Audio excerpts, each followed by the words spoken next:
নদীতে মাছ ধরছিল, কিন্তু হঠাৎ করে সেখানকার আবহাওয়া খারাপ হতে শুরু করে। চারদিকটা পুরো অন্ধকার হয়ে যেতে শুরু করে, আর সেখানকার জলরাশি প্রবল ঢেউ উৎপন্ন হতে শুরু করে দেয়। আর কিছুক্ষণ পরে একটা অদ্ভুত রহস্যময় বক্স দেখা যায়, যেটা কিনা ওই জেলের নৌকার দিকেই আসছিল। জেলেটিও ওই বক্সটি দেখতে পায়, আর সেটা নিজের নৌকায় উঠিয়ে নেয়। জেলে বক্সটি খুলতে তার মধ্যে একজন মৃত মহিলা আর তার ছোট্ট একটা বাচ্চাকে দেখতে পায়। অবাক করা বিষয় হলো, এর মধ্যে থেকে এখনো বাচ্চাটি বেঁচে আছে।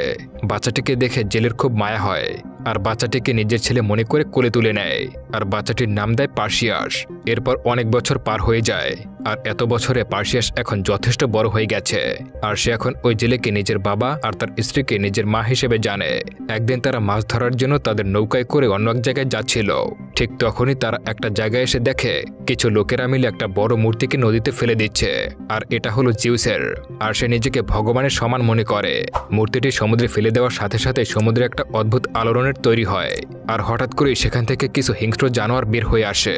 আর যারা জিউসের মূর্তির এমন অবস্থা করেছে, ওইসব মানুষদের উপর প্রচণ্ড আক্রমণ শুরু করে দেয়। এর মধ্যে ওইসব হিংস্র জানোয়ারগুলো সব একসঙ্গে হয়ে ছুটতে শুরু করে, আর কিছুক্ষণের মধ্যেই সেটা একটা মানুষের রূপ নিয়ে নেয়। আর এরা হলো জিউসের ভাই হ্যাডিস, আর সে আন্ডারওয়ার্ল্ডের দেবতা।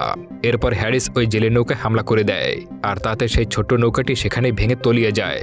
তারা সবাই সেখানে মারা যায়, কিন্তু এত বড় দুর্ঘটনার পরেও সৌভাগ্যক্রমে পার্সিয়াস বেঁচে যায়। কিন্তু তার পরিবারের সবাইকে হারিয়ে সে একেবারেই ভেঙে পড়ে।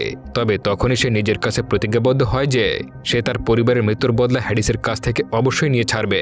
এর পরের দৃশ্যে হ্যাডিস আর জিউসকে দেখা যায়। হ্যাডিস জিউসকে এসে বলে, মানুষের কাজ তো আমাদের পূজা করা, কিন্তু এরা তা না করে এইসব করে বেড়াচ্ছে। এরা তো আমাদের সঙ্গে বেইমানি করেছে। আসলে জিউস সবসময় এটাই চায় যে মানুষ তাকে ভয় পেয়ে পূজা করুক।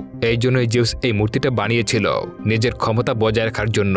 কিন্তু মানুষেরা তার মন্দির ভেঙে মূর্তিটা সমুদ্রে ফেলে দেয়। হ্যাডিস জিউসকে আরও জানায়, সে যদি অনুমতি দেয় তাহলে হ্যাডিস মানুষের মনে ভয়ের সৃষ্টি করবে, যাতে করে মানুষেরা আবারও জিউসের পূজা করতে শুরু করে দেয়। কিন্তু জিউস সবসময় চাইতো এসব যেন শান্তিপূর্ণভাবে করে। তবে এখন তার কাছে আর কোনো উপায় না থাকায় সে হ্যাডিসকে অনুমতি দিয়ে দেয়। এখানে আবার সিন শিফট হয়, আর যেসব সৈন্যরা জিউসের মূর্তিটা ভেঙেছিল তাদেরকে দেখা যায় তারা পার্সিয়াসকে নিয়ে একটা সুন্দর মহলে নিয়ে যায়। সেখানে গিয়ে পার্সিয়াস দেখে ওই মহলের রাজা রানীর সাথে সবাই জিউসের মূর্তি ভাঙার আনন্দ উৎসব পালন করছে, আর সবাই আনন্দের সাথে বলতে থাকে, আমরা জিউসের মূর্তি ভাঙতে সফল হয়েছে, আর এখন আমরা জিতে গেছি। আর এটা থেকে প্রমাণ হয়ে যায় যে মানুষের থেকে আর শক্তিশালী কিছুই নেই। তবে হঠাৎই সেখানে রাজকুমারী এসে উপস্থিত হয়, আর সবাইকে বলতে থাকে আমরা যা করেছি তা একেবারে ঠিক নয়, এমন করে উৎসব করা উচিত নয়। তবে তখনই রানী সেখানে রাজকুমারীকে বলে, তুমি তো জিউসের ব্যাপারে কিছুই জানো না। আর এমন সময় সেখানে আন্ডারওয়ার্ল্ডের দেবতা হ্যাডিস চলে আসে। সে আসা মাত্রই ওই জায়গার পরিবেশটা একেবারে পাল্টাতে শুরু করে, আর সেখানে থাকা সবাই আতঙ্কগ্রস্ত হয়ে যায়। হ্যাডিস তখন রাজার সব সৈন্যদের তার শক্তি বলে শেষ করে দেয়। আর এখানেই পার্সিয়াস হ্যাডিসকে দেখে খুবই ক্ষেপে যায়, কারণ এই হ্যাডিসই তার বাবা আর পুরো পরিবারকে মেরে ফেলেছিল। তাই পার্সিয়াস রেগে তার উপরে আক্রমণ করতেই যাবে, এমন সময় কোথা থেকে এক রহস্যময় মেয়ে এসে তাকে থামিয়ে দেয়, আর বলে এখনো এই কাজে সময় আসেনি, তোমার সঠিক সময় আসা পর্যন্ত অপেক্ষা করতে হবে।